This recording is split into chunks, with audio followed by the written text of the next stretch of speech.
learn about morphology in flowering plants. The next question, food is stored in one of the following: respiratory root, fibrous root, fasciculated root or assimilatory root. If you understand the function of all the roots, then it is easy to crack this question. So what is respiratory roots? As the name suggests, they are the roots meant for the purpose of respiration, or they are also called as breathing roots as in case of pneumatophores found in the halophytes. So that cannot be the answer, they are not meant for the purpose of storage. So the first option is rejected. Fibrous roots, I told you, they are meant for the purpose of mechanical support, or they are meant for the not mechanical support, more appropriately for the fixation of the plant body to the soil, for the anchorage in case of monocots. So the fibrous roots are the group or a cluster of roots developing from the lower nodes of the monocots, especially for the purpose of anchorage. So that answer is rejected. That cannot be an appropriate answer because they are not meant for the purpose of storage. The third option, D, assimilatory roots. Assimilatory roots are usually found in case of Ctenophora cordifolia, which is usually meant for they have actually taken up the process of photosynthesis. So assimilatory roots are meant for the process of photosynthesis, so they cannot be the appropriate answer. So the more appropriate answer is fasciculated root. Why? Because these are the modifications of adventitious roots meant for the purpose of storage, which is usually seen in case of dahlia. So fasciculated roots are the roots which are meant for the storage and not any other roots which are mentioned in this question. So absolute or the appropriate answer would be fasciculated roots.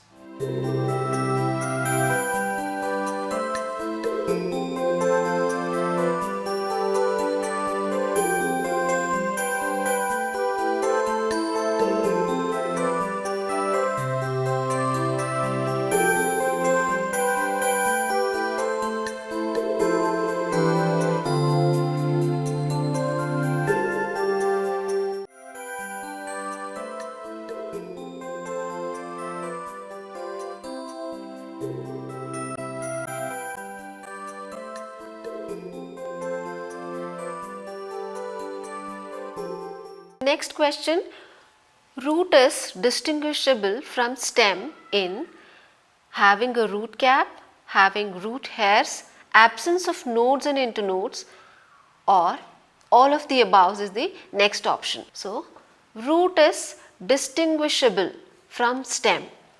So what is the first option? Having a root cap. Is there a root cap in the stem? No. So this can be a correct answer. But before going into the correct answer, let's move on to the other three options. What are the other three options? Having a root hairs. Is root hairs present in the stem? No. So again, this can be considered as a correct answer, but we'll look into the other options as well. Absence of nodes and internodes. We all very well know that nodes and internodes are the key characters of a stem and not the roots. Again, this is a correct answer.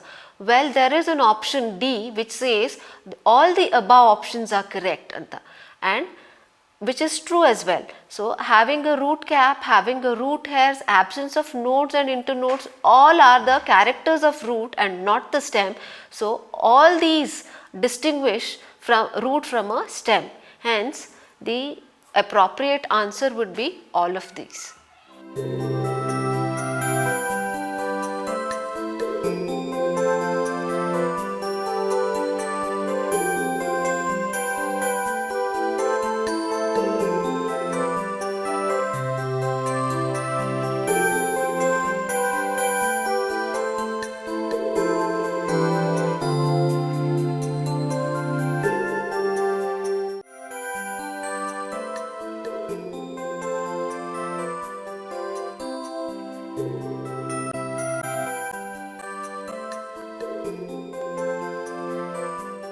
The next question, adventitious roots are adventitious in their function, position, place of origin, internal structure. So first, when you understand the difference between adventitious, taproot and the fibrous root system, it is easy for you to solve these questions. What exactly is adventitious roots? Adventitious roots are the roots which are developed from any other portion other than the radicle. It can be a derivatives of the plumule. So, adventitious roots are the roots which are derived from the plumule region. It can be a shoot, it can be a stem, it can be a leaf, etc.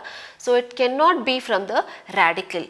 So, place of origin can be the appropriate answer, because radicle is a place of origin for the taproot and the fibrous root and not the adventitious roots. So, the appropriate answer can be place of origin and not the function, nor the position and nor the internal structure. So, the appropriate answer is C, place of origin.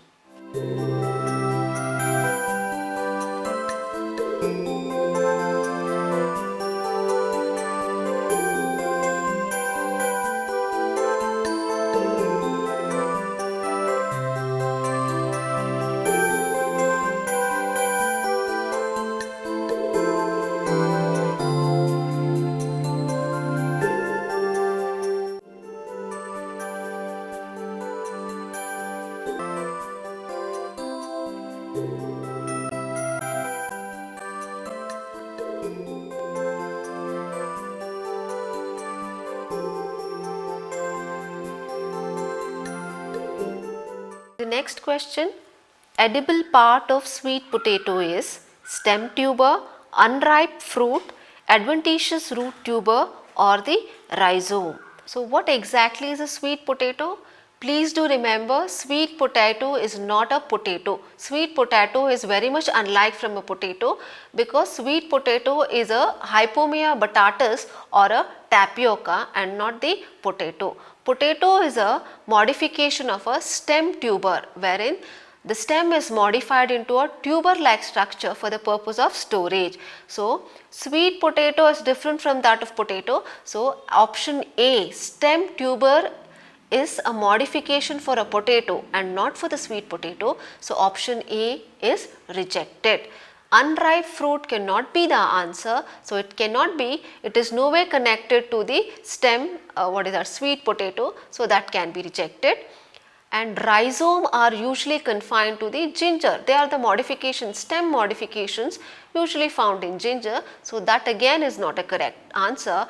But the option C, adventitious root tuber, is the correct answer, because in Hypomea or the sweet potato, the adventitious roots are modified as a tubers for the purpose of storage. So, option C is the correct answer.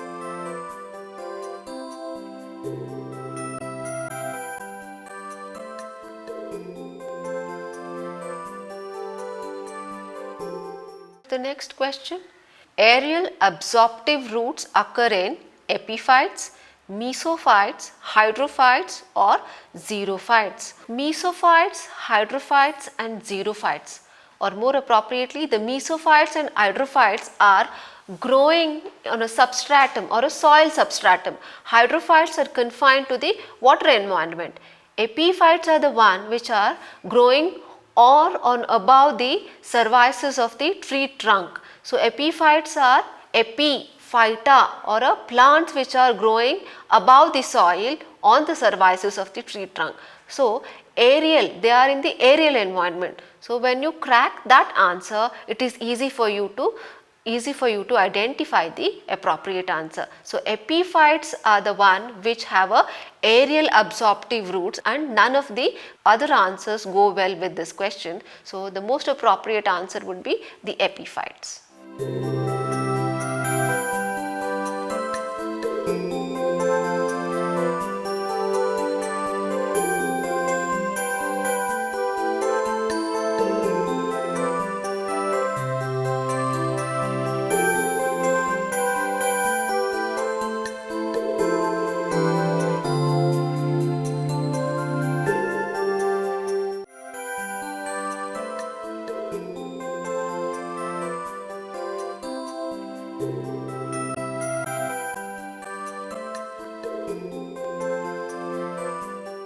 Dear friends, ನೀವು ದಿವಿಗೆ YouTube ಚಾನಲ್ಗೆ subscribe ಮಾಡಿ, ನಿಮ್ಮ ಫ್ರೆಂಡ್ಸ್ಗೂ ಹೇಳಿ, ಇದೇ ಥರ ನೂರಾರು ವೀಡಿಯೋಸನ್ನು ಫ್ರೀಯಾಗಿ ನೋಡಿ.